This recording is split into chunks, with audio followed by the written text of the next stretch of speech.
All right, so moving on to the next segment, we're going to switch gears here and talk about things in the world of boxing. I'll be sharing my fight summary on the fight that took place last night in the sport of boxing between Jake Paul and Mike Perry. So, last night in the sport of boxing, we saw Jake Paul defeat Mike Perry by technical knockout in the sixth round last night in the sport of boxing.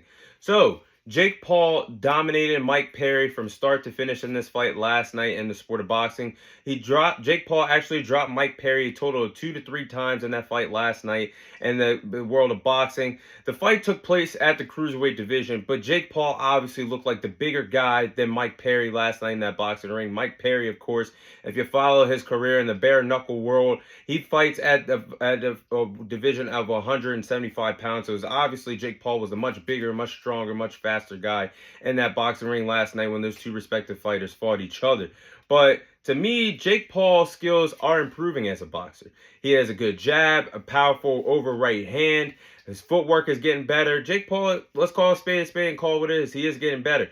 However, the jig is up with Jake Paul. We all know that Jake Paul is not going to be a future world champion. We all know Jake Paul is a smart businessman. He's going to continue to get in the boxing ring with guys that he knows he can beat. He added another former MMA fighter to his resume. He's beating Ben Askren, Tyron Woodley, Anderson Silva, Nate Diaz, now Mike Perry. Fighting washed up MMA fighters is in the game plan for Jake Paul. He just has an itch and an addiction to beating washed MMA fighters. Now, back to what I just said, Jake Paul is a smart businessman. He will continue to get in the boxing ring with guys that he knows he can beat. He was never going to get in a boxing ring with a decent fighter again.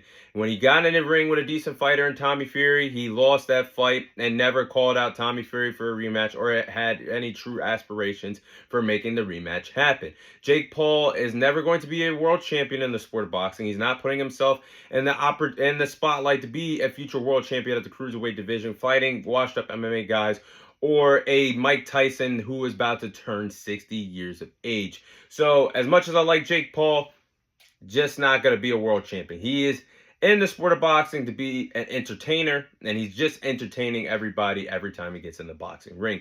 So, at this particular point, if you want to tune into Jake Paul's fights, do it. If you don't, I truly understand, because the man has no true intentions to be a world champion in the sport of boxing. Point blank. Period. If he wanted to, he would have been more serious, taking on some decent cruiserweights, not some taxi drivers, not some guys at the end of their careers, definitely not any washed up MMA fighters.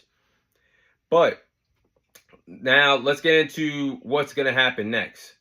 So, is Jake Paul ready for Mike Tyson? Now, the fight between Jake Paul and Mike Tyson is still scheduled to take place November 15th. And hopefully that's on the co-main event. We see the epic rematch in the women's division between Amanda Serrano and Katie Taylor, and hopefully another epic undisputed championship fight.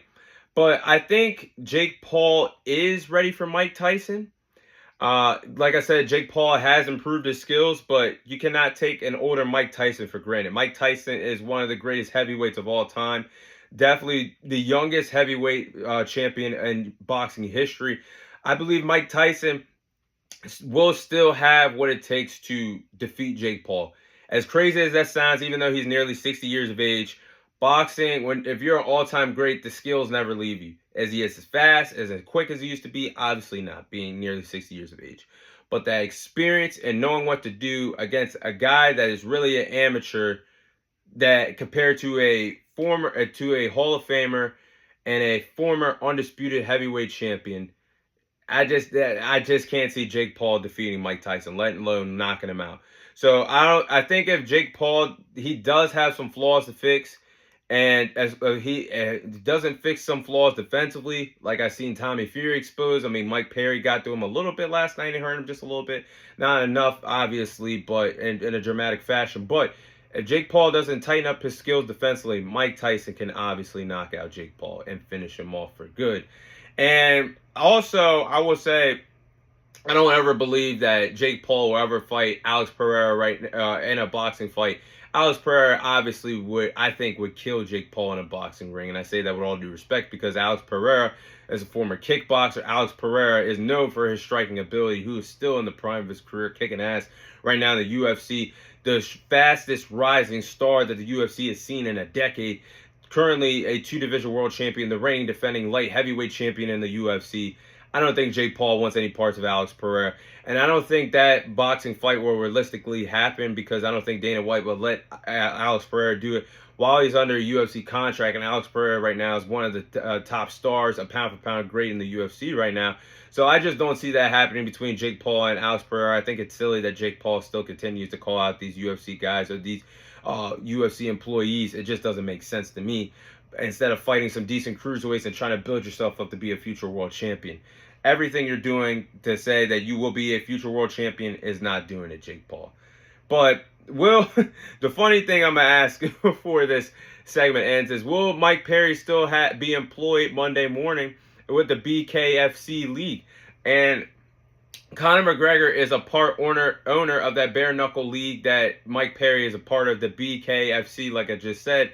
And immediately Conor McGregor was pissed off the fact that Jake Paul dominated Mike Perry last night. He was tweeting that Mike Perry is fired from the bare knuckle league, so after his bad performance. So hopefully Mike Perry still is employed by the BKFC league Monday morning. I think it'd be pretty harsh. I mean, he did give it his all and did take the fight on a 1 month's notice after Mike Tyson was unmedically cleared to compete last night.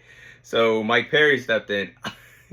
But you got to give him his credit. I mean, Jake Paul was obviously the much bigger guy. I mean, the man looked like a mini Brock Lesnar out there. I'm starting to think, is Jake Paul juicing or what? But Mike Perry fights at bare knuckle fights at 175. The man got in there with a guy that was way beyond 205 pounds last night in that boxing ring. So he gave it his all. At the end of the day, whatever Jake Paul does is his choice. It's his decision. I like him in an entertainment value. If you compared to, if you ask me, like I just told you guys, is he future world champion material? The answer is obviously no. He's going to continue to get better and improve his craft. But what does it mean if you're going to continue to fight MMA fighters? Guys that, it's a whole different sport. It's a whole different sport. And I have yet to see somebody that has translated their game from MMA to boxing to defeat an actual pro boxer. Still haven't seen it yet. But at the end of the day, when it's all said and done, I would like to see Jake Paul and Conor McGregor finally get that boxing fight between each other. I think the build-up would be funny. The magnitude of the fight would sell. It definitely would be a box office attraction, a great pay-per-view buy, and an entertaining fight. So I hope one day we do see that fight between Jake Paul and Conor McGregor in a boxing ring. But that's my fight summary on the fight that took place last night between Jake Paul and Mike Perry.